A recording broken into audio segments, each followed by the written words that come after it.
tomorrow at the 2010 Tour de France. We're in Rotterdam at the press centre, and things are about to get underway. We're about 4 hours away from the first rider rolling out, and we're also going through. The big fella here is booking accommodation, and every year we've got gaps about halfway through the trip, and we don't have accommodation. Last year we stayed in a piggery, and we're odds on to stay at a piggery again. We are right for tomorrow night. We're right for tomorrow night, so things are looking good. Done today, so he's done tomorrow night's accommodation today. But basically what we're going to do is every day of the tour we're going to show you what it's like behind the scenes, from when we get up to when we go to bed at night. So yeah, hope you enjoy the rest of the Tour de France. Not everything though. No, not everything. We'll censor a lot of stuff. And yeah, here we go. Let the games begin. It's going to be sensational. Okay, we're behind the scenes here. It's the prologue time trial. We've still got a few hours to go before the start. And I've caught up with an old mate of mine, Jason Phillips, who's the professional liaison for SRAM, for all the professional teams here in Europe, Tour de France, mate. Just pulled out a few little trick bits for the tour this year. Some nice yellow components. We've got a whole suitcase over here and stuff. Looks great. I'm going to take you through it. It's not just for anyone. It's not just for anyone. No, we've got it's a limited tour edition. So it's eventually it will be for everybody. It will be a product you can buy. But at the moment, Lance Armstrong, Alberto Contador, and Carlos Sastre have got it on their bikes. And you know, during the tour, if we're lucky enough to get a yellow jersey, then you might see some of this stuff on their bike as well. Or possibly Fabian Cancellara's tomorrow after the prologue. Well, you know, that'd be nice.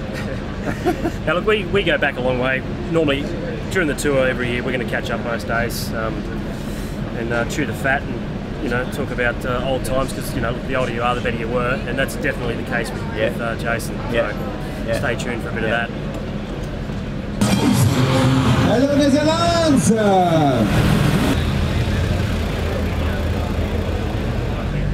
Okay, at the tour, when you want to talk to riders, you can't normally just go up and have a chat to them. Most of the time you've got to run them by the media managers. And Gert here is the media manager for Cervelo. And most of the time the managers are real pricks. And yeah, Gert, he's not a prick, he's alright, he's one of the good guys. So what's your job like, mate? Is it pretty stressful, or is it tough dealing with the media and stuff like that? I mean, there's no event like the Tour de France. There are 12 journalists here around. So I mean, it's a pretty hard job to give everybody what they want, because every media have different requests. So yeah, that can be stressful sometimes, and it depends as well how you're doing with your team. You know, if you have the green or the yellow jersey, then it's a different job. Then yeah, you have no stage win and nothing else. So what are guys like Brett Lancaster like in the team? Are the Aussie guys good value or what? What do you mean with Brett? Yeah, is he good value on the team? Yeah, for sure. He's a great guy. Yeah, I like the Aussies. So yeah, really relaxed and calm, and yeah. And when you have a press conference, how do you rope more media to come in? Is it food and free beer and things like that? Yeah. Maybe the beer we skipped, that we saved to Paris, but yeah, the nice sandwiches and the good coffee. Yeah. That's usually what we go for anyway. Yeah. All right. Well, you're welcome with us, but you missed it. Yeah, we've already missed that one the other day, but we got burnt the other day anyway, so that's all right. You're welcome. So the first rest day you will be with us. First rest day we'll be there. Welcome. All right, mate. Cheers.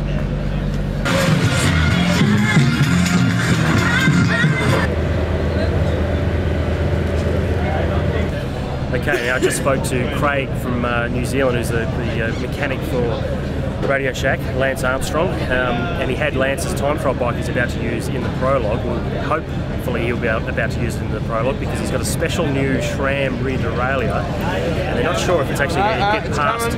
It's coming in. Oh, here it is. It's been passed. All clear. Now that was Craig then on Lance's bike. He's got to go and get it checked out with the governing body, the UCI, to see if the derailleur is legal to be used. So they may have to make some very last minute changes if they say no.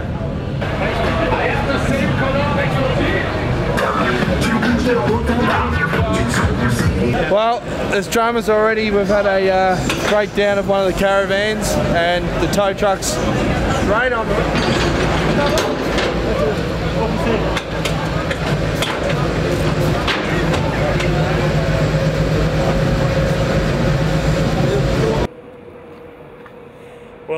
Ben Stiller just walked past the finish line. We thought, you know what, Cadell Evans is going to come and finish pretty soon. So before that happens, we thought we'd run around the back, see if we can get a grab with Ben Stiller, and then try and get back in time to make sure we get a grab with Cadell.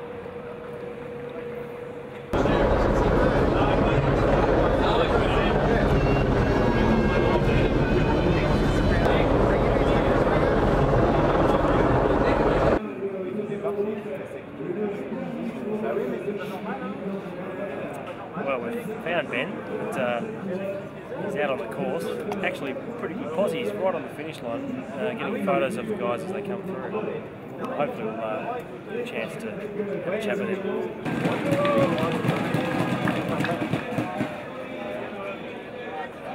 Okay, Ben, last time we spoke to you was at the team time trial last year. Right. You gave us the tip that you may have done something to Lance's bike that caused him to lose the yellow jersey that day. It's a time trial today. Have you been on his bike this morning? I have not been allowed within 50 feet of his bike.